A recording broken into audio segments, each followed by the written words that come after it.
के दिन का महत्व समझने के पहले हमें हिंदुस्तान की समस्या को समझना होगा। हमारे इकोनॉमी में 16 लाख करोड़ का फॉसिल फ्यूल हम इंपोर्ट कर रहे हैं। इकोनॉमिक पॉइंट ऑफ व्यू ये कितनी बड़ी समस्या है ये तो आप समझ सकते हैं, पर मैं ट्रांसपोर्ट मंत्री होने के नाते इस बात के लिए मैं बहुत ही गिल्टी कॉन्शियस हूँ कि हमारे देश में जो 40% पोल्यूशन है, जो हमारा पोल्यूशन है वो फॉसिल फ्यूल के कारण, ट्रांसपोर्ट सेक्टर के कारण है। और स्वाभाविक रूप से हमारे देश में 3 इंपॉर्टेंट पिलर्स है, ethics, economy, ecology and environment. और दिल्ली के लोगों को यह समझाने की आवश्यकता नहीं है कि प्रदूषण के कारण क्या क्या हेल्थ प्रॉब्लम होते हैं, इसका उनको अनुभव है। मैं 2-3 दिन दिल्ली में रहता हूँ, जल्दी भागने की कोशिश करता हूँ और जब गांव घर तक पहुँच जाता हूँ तो इन्फेक्शन पहुँच जाता है। और इसका कारण ये 40% वाटर एयर पोल्यूशन हमारी समस्या है। मुझे बहुत खुशी है, मैं विशेष रूप से पेट्रोलियम मंत्री हरदीप पुरी जी का बहुत बहुत अभिनंदन करूंगा और देश की जनता के द्वारा उनको धन्यवाद दूंगा कि हमारे इंडियन ऑयल ने इसमें बहुत अच्छा काम किया है। पानीपत में जो हमारा प्लांट है, जो परली से, राइस स्ट्रॉ से 1 लाख टन बायो इथेनॉल और 150 टन बायो बिटुमिन तैयार करता है। और मैंने वैद्य साहब को एश्योर किया था कि तुम्हारा बिटुमिन जितना भी बनाओगे मैं खरीद लूंगा, क्योंकि हमारे देश में 80 लाख टन बिटुमिन लगता है, 50 लाख टन इंडियन रिफाइनरी देती है और हमारा 30 लाख टन बिटुमिन इंपोर्ट होता है। और सेंट्रल रिसर्च ऑर्गेनाइजेशन और आपका इंस्टीट्यूट देहरादून का, दोनों ने मिलकर एक छोटा है जो अभी प्रूव हो गया है, टेक्नोलॉजी प्रूवन हो गई है, जो परली से वो बायो बिटुमिन बनाती है। पर मुझे बहुत खुशी है कि पुरी जी आपके नेतृत्व में आपने अभी विस्तारा एयरलाइंस का एक फ्लाइट 50% बायो एविएशन फ्यूल डालकर यशस्वी रूप से चलाने का उपक्रम किया है। दूसरी बात आपने और अच्छी की है कि जब धर्मेंद्र प्रधान पेट्रोलियम मंत्री थे तब हमने बहुत इनिशिएटिव लिया था और स्पाइस जेट का एक विमान देहरादून से दिल्ली 50% बायो एविएशन फ्यूल डाल के लाया था। जब ये विमान लाया था तो अजय सिंह जो स्पाइस जेट के मालिक है, वो मैं जब उनको आग्रह कर रहा था कि ये ट्रायल लेना है तो बड़ा संकोच कर रहे थे, बोल रहे थे मेरा मशीन बिगड़ जाएगा तो क्या होगा, एक्सीडेंट होगा तो क्या होगा। तब उनको विश्वास दिया कि एक्सीडेंट नहीं होगा, 100% सक्सेसफुल होगा। और आखिरी मैंने उनको डांटते हुए कहा कि तेरे बहुत काम करके दिए हैं, एक आधा हवाई जहाज हमारे कारण बिगड़ जाता तो चिंता मत कर, तेरे को ये करना पड़ेगा। और मुझे खुशी है कि स्पाइस जेट का हवाई जहाज 50% एविएशन फ्यूल डाल के आया। मुझे बहुत खुशी है कि सरकार में कुछ बहुत लोग अच्छा काम करते हैं। आपके फरीदाबाद के इंडियन ऑयल के रिसर्च लेबोरेटरी ने अब वो ये जो bio bitumen 150 ton per day बनाना था, शायद वो सोच रहे हैं कि हम बायो एविएशन फ्यूल बनाएंगे। और आने वाले समय में वर्ल्ड में ये रेगुलेशन आ रहा है कि 2% वो एविएशन फ्यूल में 2% बायो एविएशन फ्यूल जाएगी। तो आपके नेतृत्व में नए अध्याय की शुरुआत हो रही है। मैं पेट्रोलियम मंत्रालय को, आदरणीय वैद्य हमारे इंडियन ऑयल के चेयरमैन जिन्होंने बायो फ्यूल में बड़ा इंटरेस्ट लिया, हमारे राम कुमार जी और पूरे टीम को, पुरी जी के नेतृत्व में जो काम कर रहे हैं उसके लिए बहुत बहुत धन्यवाद दूंगा और उनका अभिनंदन करूंगा। और एक दूसरी बात है जिसके लिए मैं पुरी जी को धन्यवाद दूंगा कि बीच में हमारे इथेनॉल का रेट, जो राइस से इथेनॉल बनता था वो 56 रुपये था और कॉर्न से बनता था वो भी 56 रुपीज़ था। अब उन्होंने कॉर्न का रेट शायद 54 की 54 किया है ना, शायद 54 किया है और राइस का भी 54 किया है।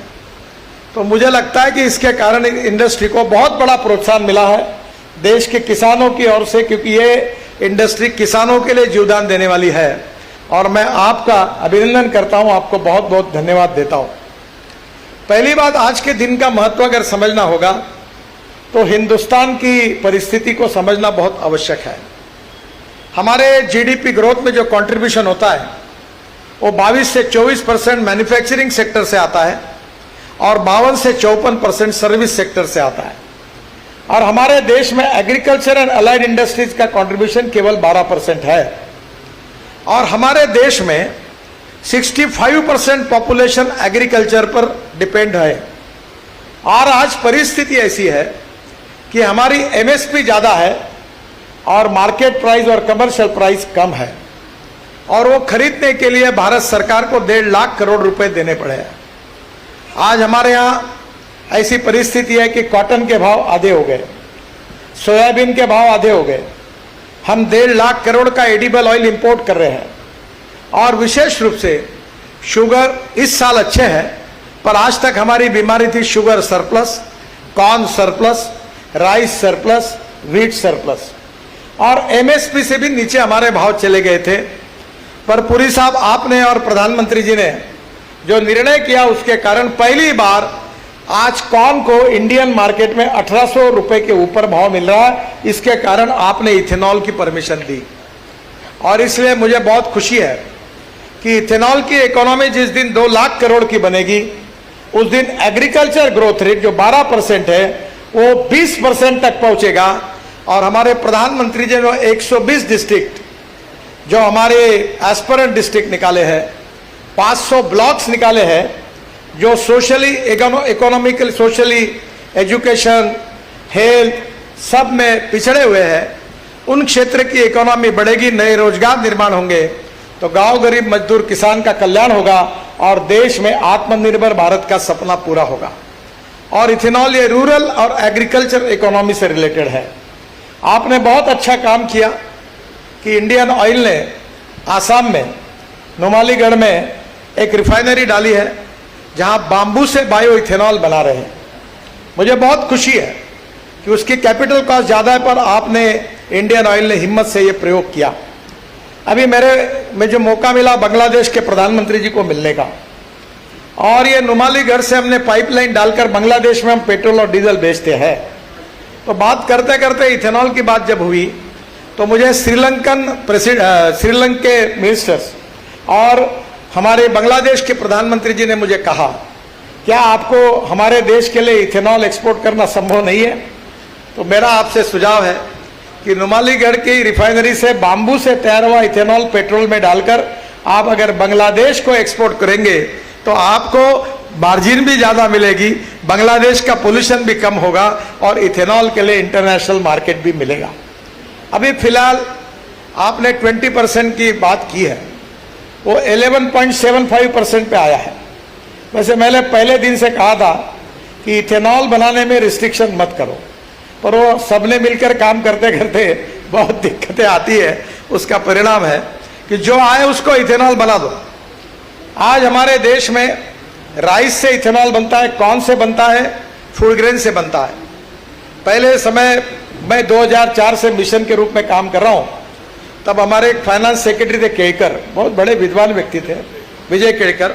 वो बोलते थे फूड वर्सेस फ्यूल, और मैं उनको बोलता था केड़कर साहब पूरा बैंड बच गया, हमारे यहाँ 10,000 किसानों ने आत्महत्या की, फर्टिलाइजर इंसेक्टिसाइड के भाव बढ़ गए और हमारे भाव नहीं बढ़ रहे, आप सुनो, ये मत कहो।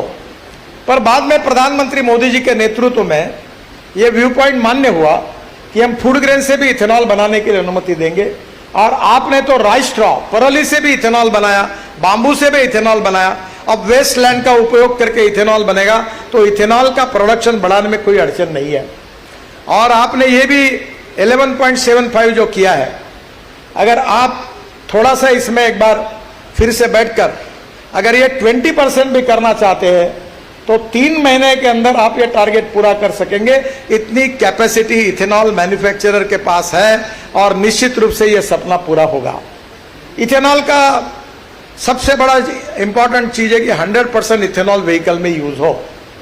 और आज टोयोटो ने ये जो गाड़ी लाई है ये 100% तक जा सकती है फ्लेक्स इंजन में। इनके पहले मैं बजाज, टीवीएस और हीरो के पीछे लगा, मोटरसाइकिल तैयार की, ऑटो रिक्शा तैयार की। पूना में आपने इंडियन ऑयल ने 3 पंप शुरू किए, प्रधानमंत्री ने उसका इनॉग्रेशन किया। पर प्रॉब्लम यह है कि इथेनॉल के पंप अब शुरू नहीं हुए। अभी आज की इस गाड़ी के बाद हमारे वैद्य साहब को और पेट्रोलियम मंत्री जी को अनुरोध करूंगा कि इंडियन ऑयल, भारत पेट्रोलियम सबको अब इथेनॉल के पंप शुरू करने के लिए आप जरूर आदेश दीजिए। और फिर से बाद ये गाड़ी वाले बोलते हैं कि पंप नहीं है तो गाड़ियां कैसे बेचेंगे। बजाज पूछता है मुझे कि मैं पूना में अगर टू व्हीलर बेचूंगा तो मुझे पंप बताओ कहाँ भरूंगा। तो पहले अंडा की पहले आमलेट, इसमें बहुत चर्चा हो रही है।